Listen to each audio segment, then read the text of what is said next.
Hello students, आज का lesson solid state और टॉपिक जो हम कवर करेंगे वो है पैकिंग फ्रैक्शन और हिंदी में से कहते हैं संकुलन दक्षता और डेंसिटी यानी घनत्व। अब बच्चों हम लोग ये पढ़ेंगे कि पैकिंग फ्रैक्शन का मतलब क्या होता है कि जो आप लैटिस यानी जो क्यूब शेप लेते हो उसमें कितना वॉल्यूम स्फीयर्स ऑक्यूपाई करते हैं और कितना वॉल्यूम ऑक्यूपाई करता है खाली प्लेस। क्योंकि जब स्फीयर जो आप गोले ऐसे लगाते हो तो कभी भी ये पूरा जो वॉल्यूम है कवर नहीं कर पाते, थोड़ा वॉल्यूम खाली रह जाता है। और खाली वाले को मैंने आपको बताया था पिछले वीडियो में कि इसको कहते हैं वॉइड्स। तो बेटा अगर उसका डिटेल आपको चाहिए तो एक बार इससे पहले वाला वीडियो जरूर देखिएगा। तो बच्चों आपको याद दिला दें, सिंपल क्यूबिक यूनिट सेल क्या थी? ऐसी यूनिट सेल जिसमें जो नंबर ऑफ एटम्स थे वो एक थे। अब यूनिट सेल क्या होती है? तो यूनिट सेल को आप ऐसे समझ सकते हो जैसे अगर आप एक वॉल, एक दीवार बनाते हो तो उसमें बेसिक यूनिट क्या होती है? एक ब्रिक यानी ईंट। तो ब्रिक को कंसीडर कर लीजिए यूनिट सेल की तरह।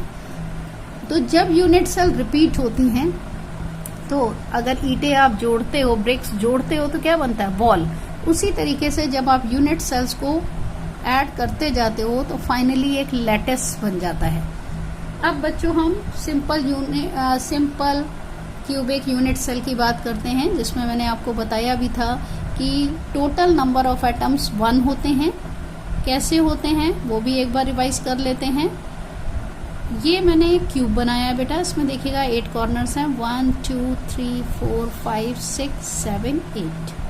ठीक है, 7 8।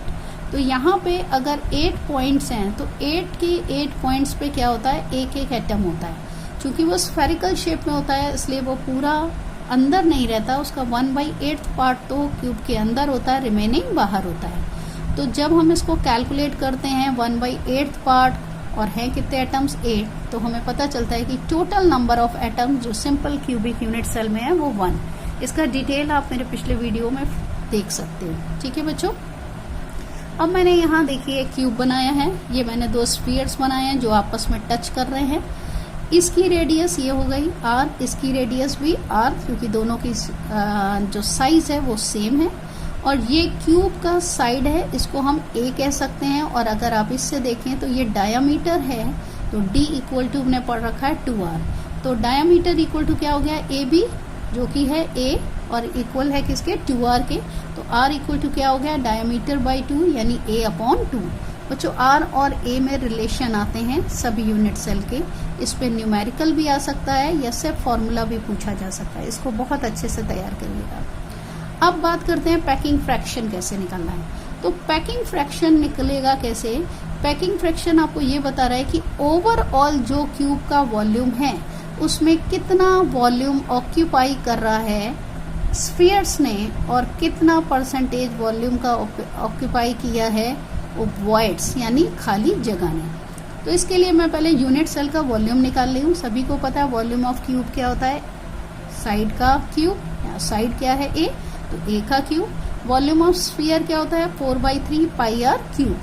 अब बच्चों पैकिंग फ्रैक्शन में देखते हैं। अब इसमें स्फीयर कितना है? 1, क्योंकि सिंपल क्यूबिक यूनिट सेल में नंबर ऑफ एटम 1 होता है। तो मैंने लिया वॉल्यूम ऑफ 1 स्फीयर इंटू 100। सबको पता है परसेंटेज निकालते हैं तो multiplied by 100 upon volume of 1 unit cell. मैंने सिंपली फॉर्मूले में वैल्यू रखी है 4/3 πr cube into 100 upon a cube. a की जगह बच्चों 2r रख दिया जैसा अभी हमने निकाला था। तो 2r क्यूब का क्या हो जाएगा? 8r cube.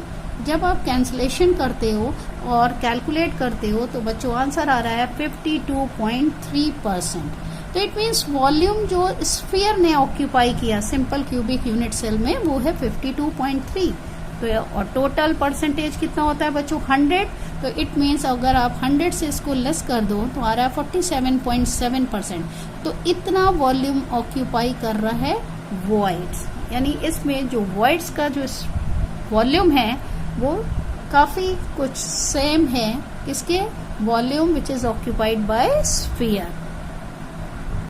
नाउ बच्चों अब हम ले रहे हैं बीसीसी सेल। अब बीसीसी सेल क्या होता था एक बार याद दिला दें। अगेन क्यूब के 8 कॉर्नर्स पे 8 एटम्स और एक स्फीयर या एटम कहाँ होता है, उसकी बॉडी के अंदर।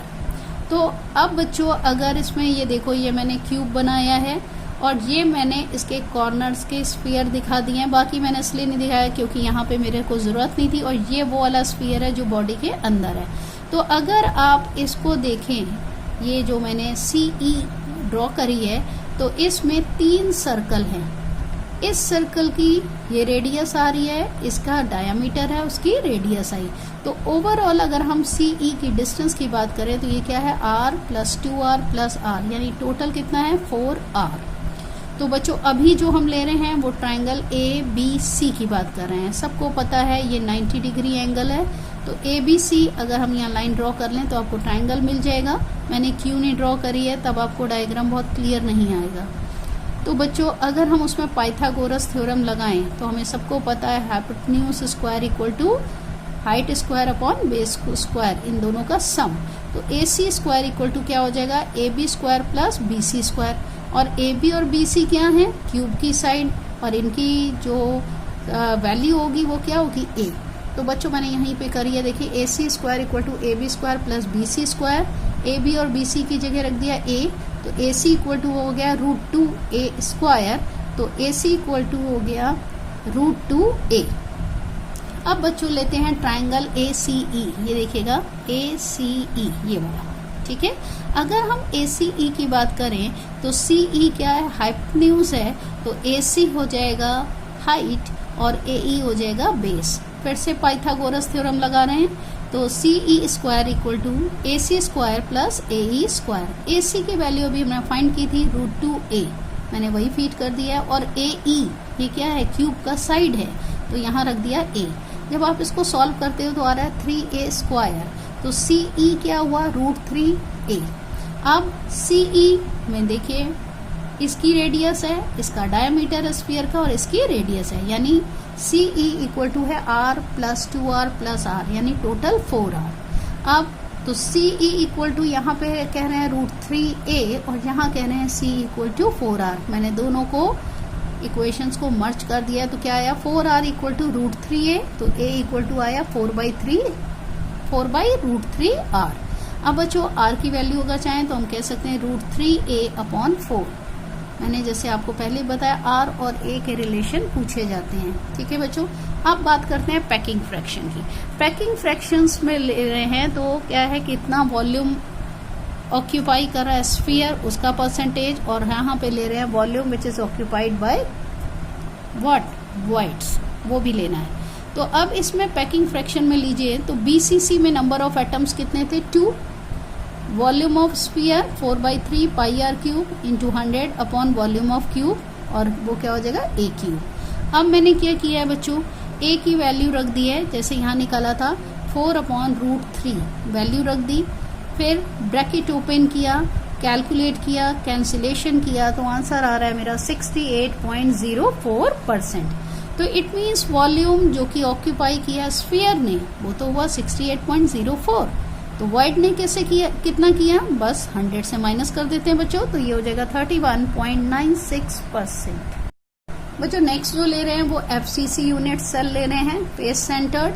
इसमें क्या था, एक बार याद दिला देते हैं। कॉर्नर्स, क्यूब के कॉर्नर्स जो 8 हैं वहां पर एक एक एटम था, और हर फेस के सेंटर में एक एक एटम था। तो यहाँ पे देखिए मैंने एक ये क्यूब बनाया बच्चों, ये मैंने इसके कॉर्नर्स के एटम दिखा दिए हैं, बाकी मैंने एटम नहीं दिखाए हैं क्योंकि यहाँ पे हमें ज़रूरत नहीं है। और ये जो एटम दिया है ये वो है जो ये जो फेस है इसके बीच में है। तो ओवरऑल अगर बच्चों आप ये BC देखें तो BC इक्वल टू क्या हो रहा है, R + 2R + R। अब हमने ट्राइंगल लिया है बच्चों ABC में, तो ABC इक्वल टू ABC में ले रहे हैं, तो आप देखो BC क्या है, इसकी हाइपोटेन्यूज, तो BC स्क्वायर इक्वल टू हो जाएगा AB square plus AC square. तो AB और AC क्या है, साइड A रख देते हैं, तो ये हो गया A square plus A square यानी 2A स्क्वायर। तो BC क्या हुआ बच्चों, √2A।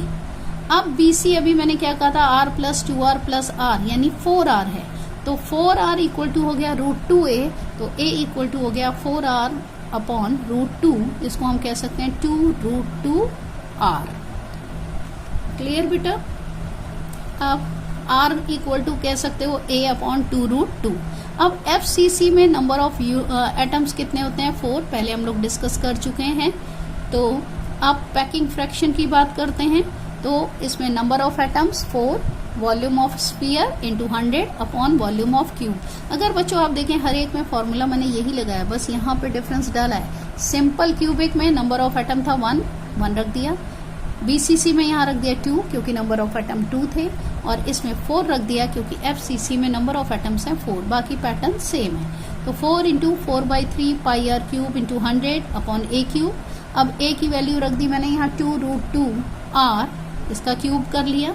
तो बच्चों इसको जब मैंने सॉल्व किया है, √2 की वैल्यू रख दी 1.414, तो आंसर आता है मेरा 74.08%। अब बच्चों स्फीयर ने वॉल्यूम कितना ऑक्यूपाई किया? 74.08%।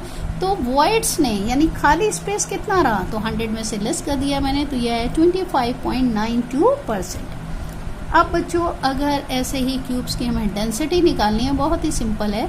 तो डेंसिटी जिसको हम रो से डिनोट करेंगे, rho equal to ZM upon A cube NA। मैंने Z क्या है?